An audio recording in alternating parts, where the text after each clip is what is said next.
just love it. It's fluid, it's facile, the tone is really intact and even. I mean, yeah, got a lot of good things going on. So let's just talk about Mozart for a second here. For this piece is it sort of features as one of our main audition pieces, right? Yeah. So it becomes, over your lifetime, it will become dull and uninteresting and painful even. So I think what we need to do with this piece is to make it as fresh, as interesting, as up and vivacious as possible, and then hold on to that as much as you can for the entire time that you are playing this. And I think there's several elements that go into it. I think one, we need to find where it sings, and then just exploit the singing for all it's worth. A lot of this is scampering, right? Right. All this. Within the scamper, we need to find the electricity. We need to find the excitement. So the singing, the sort of like just take all the vocality of it. So something like.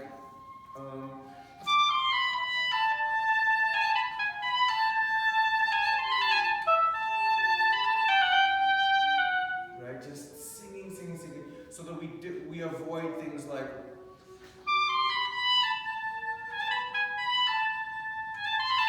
Right, where we sort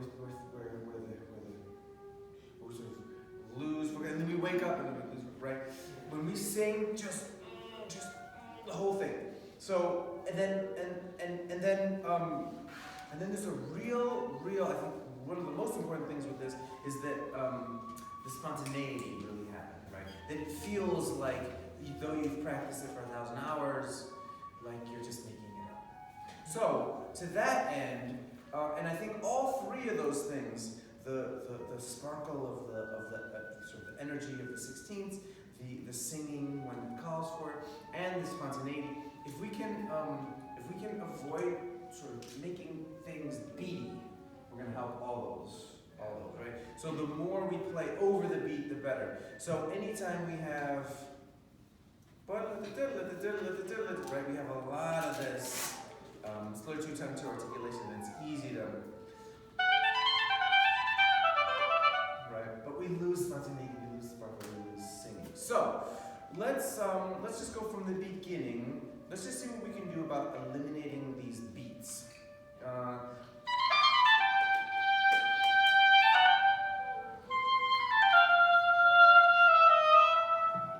Singing, sparkling, not beat.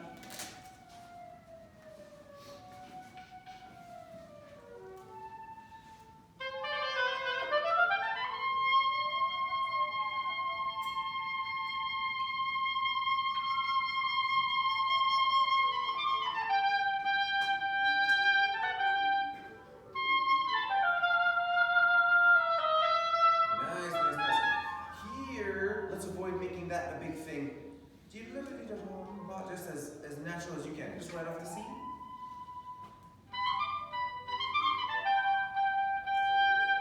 Here I kind of go to a little bit down. Keep it buoyant, keep it up, keep it singing.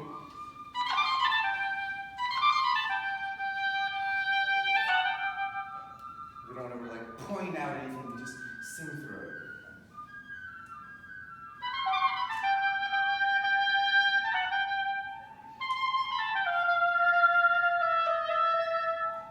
Good here too, right? Here's a resolution, right? This E.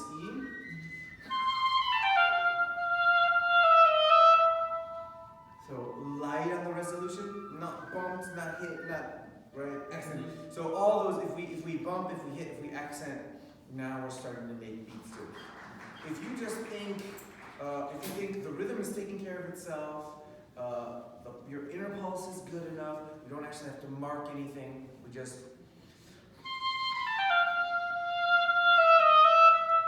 Just that phrase, feel like it has real sweep through, no rhythm to it, just sweep.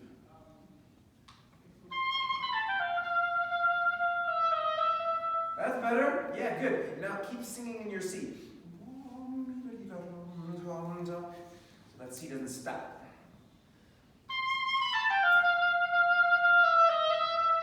Nice. And then once we have that, then we can think of it in terms of the phrase, which is to say, going from the C to this F.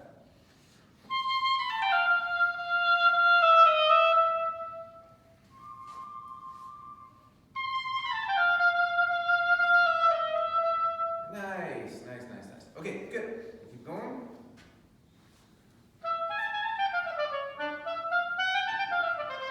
Good. Now we had like an accent on the F sharp. But if we avoid accenting the F sharp and just sort of underplay that F sharp and go all the way to the C,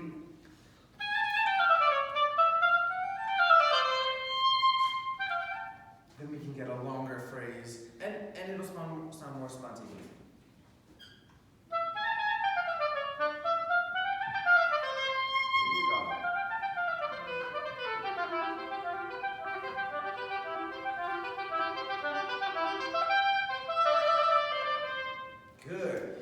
To make it sound even to avoid beatiness even more, we can change the articulation just a little bit. So instead of doing 2 and 2, we can do 3 and 1 in some of these places, and it gives it just more flair.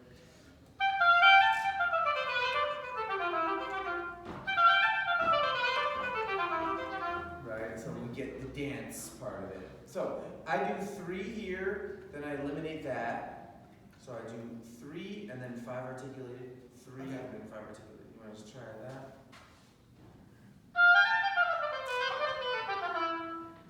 That's the one. Right. Perfect. Do it with big up. Good. That's the idea. And then within that, now that we have that articulation, now just toss it up in the air and let it sort of, just dribble down.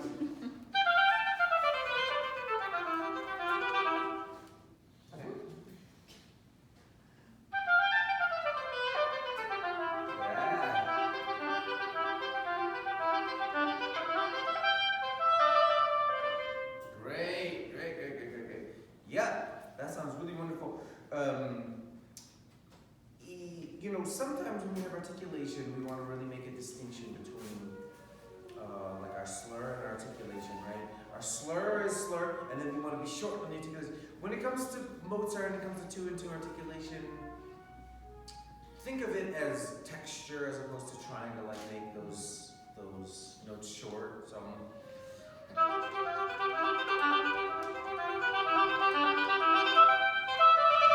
So we can just fa fa fa. If you have a fa fa fa kind of tone, it just gives it even more flow through, right? As opposed to trying to make it. It looks like it should be short, right? You got staccatos written on it, but it's really, if you think long articulation, it actually makes more line. Let's try that.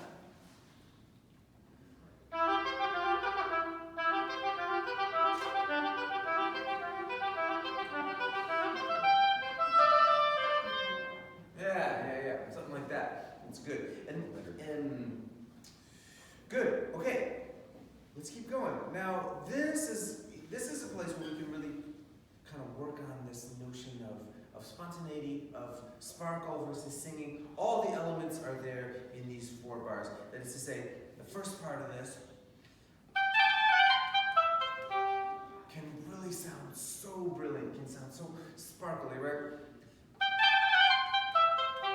And then,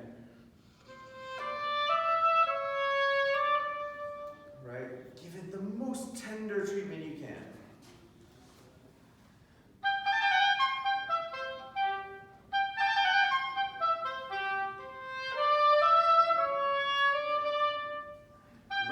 Right. So, and when you do the tender thing, relax, right? Just feel like when you're singing, the best kind of singing is really relaxed, right? Really.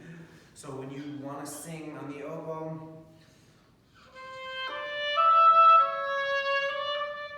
I'm not trying to force anything through, I'm not trying to be, right? Just let it relax. And of course, despite whatever separation we have here, we we don't want to bump or accent the resolution.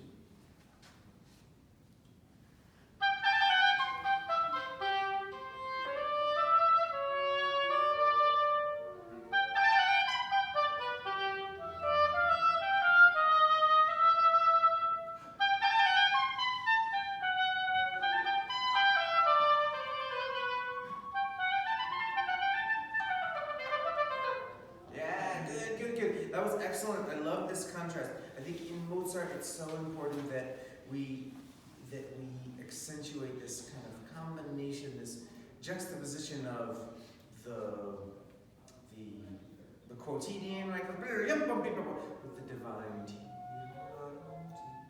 right? This idea of kind of switching on a moment's notice from one character to another. I think really important to utilize in any Mozart that you're doing, and especially in this. So I thought you did that really nicely. Now here's another place where we can add in some articulation that helps it not get so beaty. The same thing as before. And maybe we don't even have to, I mean, maybe even if we just change this one. So just the second one? Just the second one gives a little variety.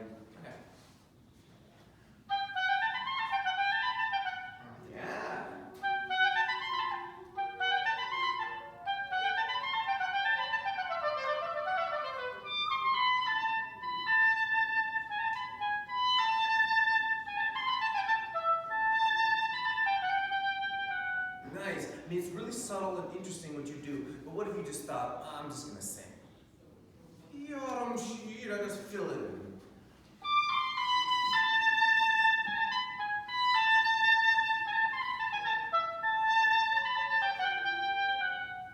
So don't even do any echoes or anything like that.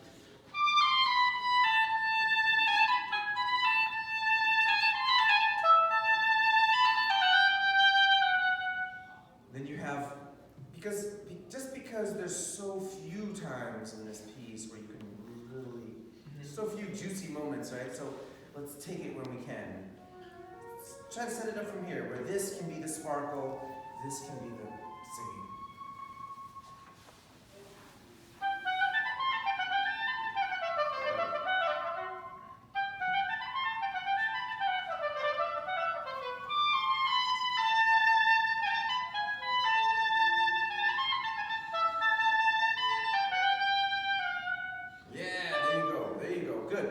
Setup. So you bookended this singing section with this excited section, or two excited sections, right?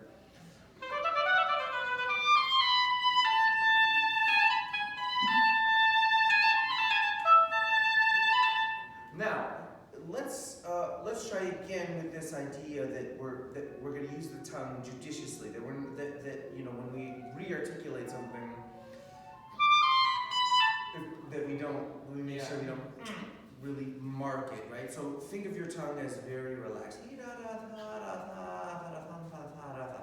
Lispy, right? If you had a lispy. Let's just do a little bit of this in here. Get the sparkle and then contrast it.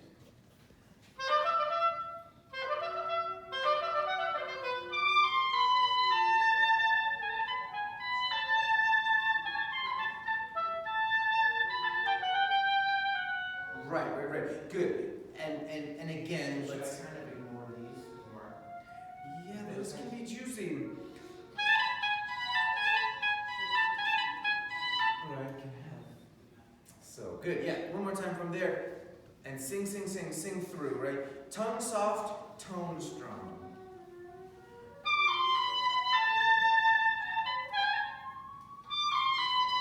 Stay strong.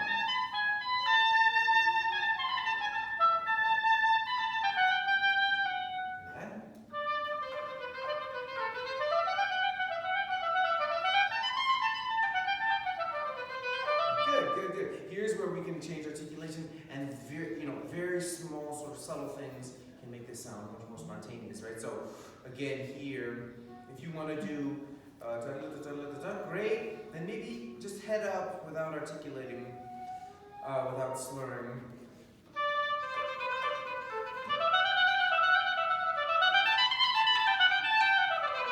Something, right? We just change it up. Any kind of change up in the articulation is just a subtle way of, it's not an imposition on the music, it's just a way to get it to float a little bit, right? Get it to have that spontaneity, that's what we're going for. One more time there.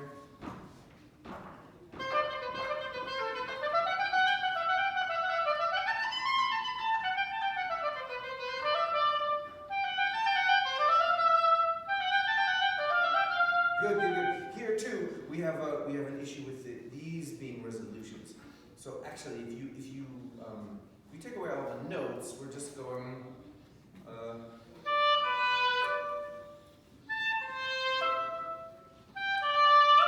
Right, something like that, right? If we're gonna do that, so in this case.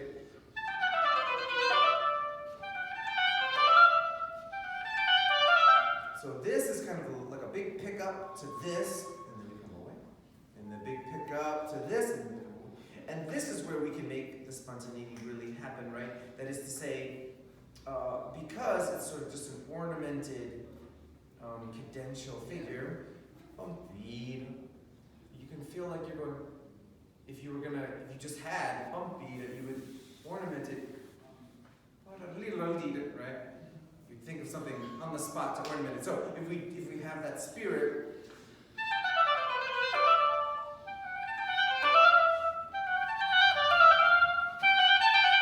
right, then it can sound kaleidoscopic instead of like, I'm doing what Mozart told me to do.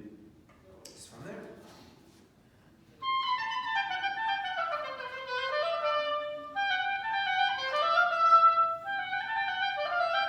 Yeah, so we have to come away from these guys, right? So less in the E and the F and the D. Okay.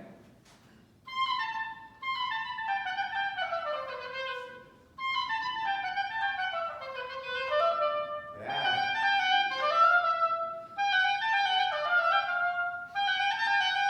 There you go.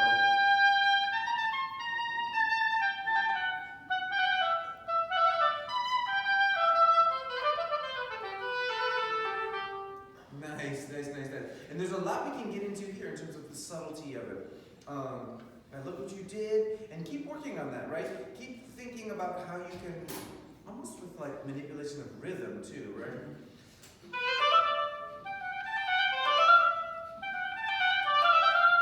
I just delay, I just back, and then I go, can you use rubato and get a sense of spontaneity, right? And then when we're in here, great, let's work on all the contrasts that are possible. So singing in the G, I loved it.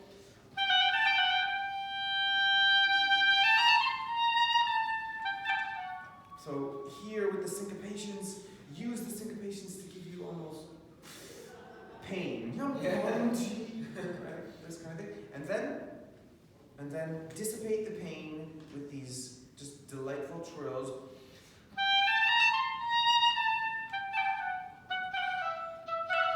And then we're heading into the cadence, right? So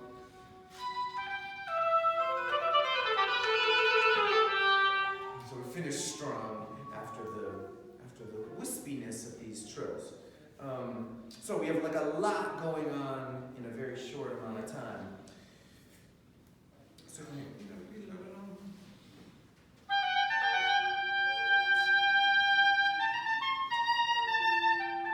good.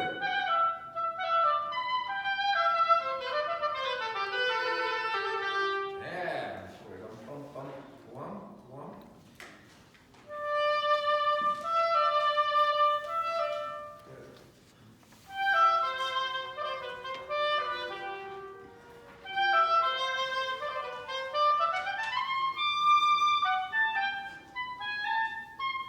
Good.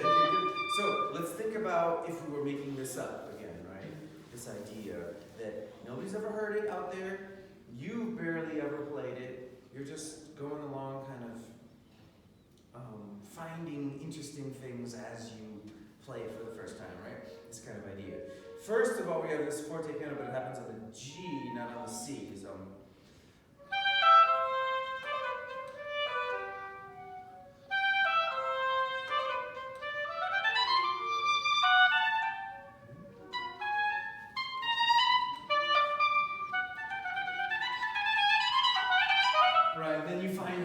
So it's a sense of knowing where you are, feeling like you're lost, and then okay, now I know where I am. So if we can almost feel lost here, bum bum bum bum bum bum ba yum bum bum beep. Now I know, right?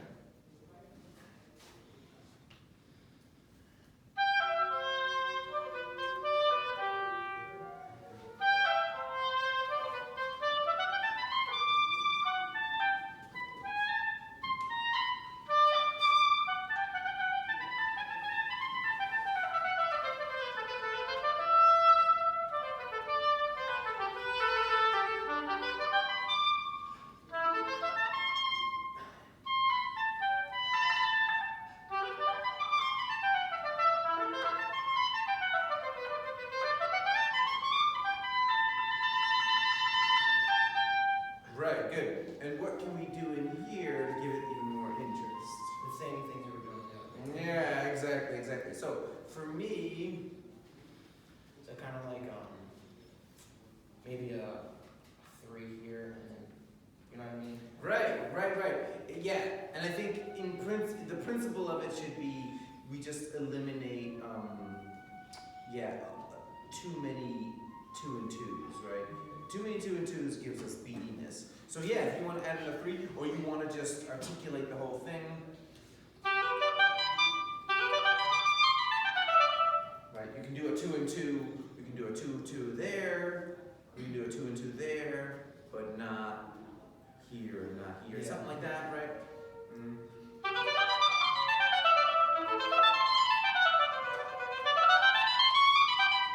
Here I like the 2 and 2 right here, and then just articulate all the way up to that fun C sharp.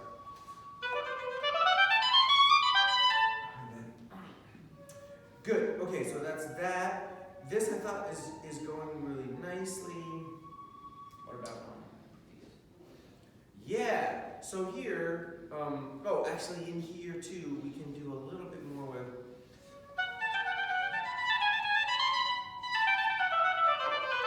Two and two is okay there, so long as we just play it really broadly. Here we can get a little bit more into a singing character, a little more. So this is your last opportunity before the development starts to dig in with them.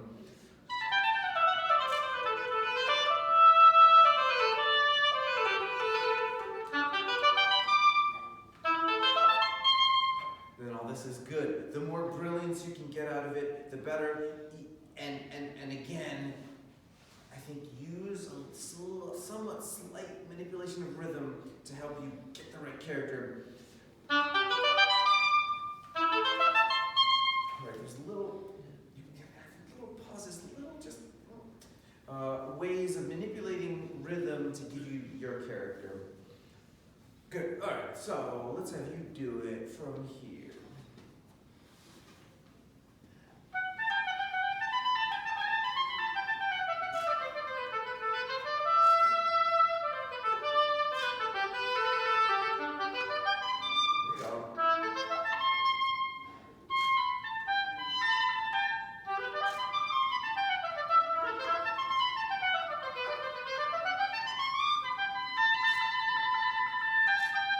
I Good. think I wanted to hold on to that one more, but That's great.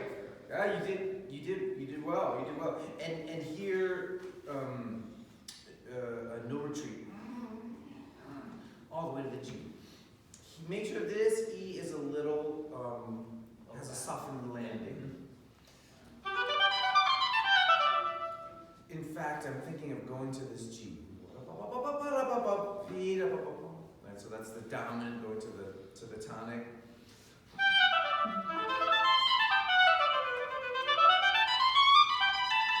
So by the time we get to the downbeats, we're actually softer. And that helps eliminate the beatiness too, right?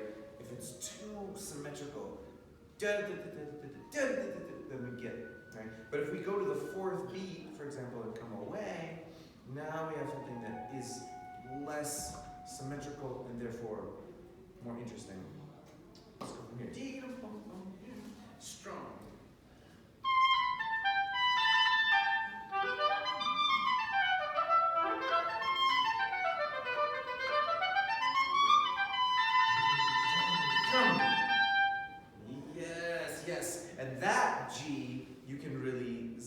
right? There's very few other end notes that you want to put your foot down on. That one's a good one.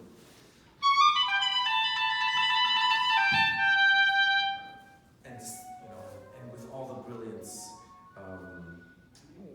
that you can muster, keep singing longer than you think you want to sing. Send it off into the orchestra. Let's try that.